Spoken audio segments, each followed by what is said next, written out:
बहुत समय पहले की बात है। एक घने जंगल में सब जानवर मिलजुल कर खुशी खुशी रहते थे। लेकिन उसी जंगल में एक बलशाली और घमंडी शेर भी रहता था, जिससे सभी जानवर बहुत डरते थे। शेर रोज शिकार करता था और अपनी भूख से ज्यादा जानवर मार देता था।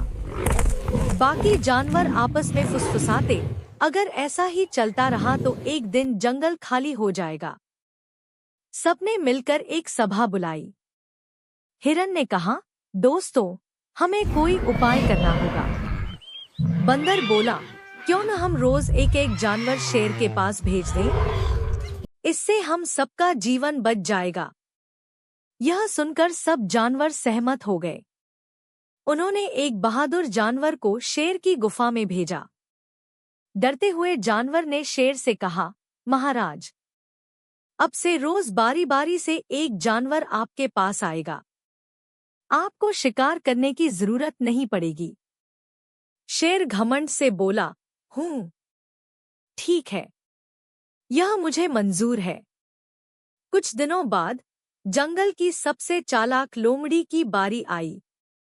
वह धीरे धीरे शेर की गुफा की ओर जा रही थी और मन ही मन सोच रही थी, अगर मैं सीधा शेर के पास गई तो मेरी जान चली जाएगी।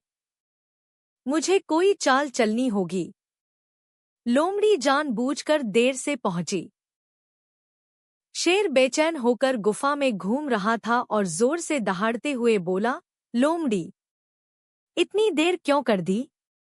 लोमड़ी डरने का नाटक करते हुए बोली, महाराज, मैं तो समय पर ही निकली थी, लेकिन रास्ते में एक और शेर ने मुझे रोक लिया। उसने कहा कि वही इस जंगल का राजा है। यह सुनकर शेर गुस्से से आग बबूला हो गया। उसने कहा, ये कैसा दुस्साहस! मेरे जंगल में दूसरा शेर! चलो, मुझे दिखाओ वो कहाँ है।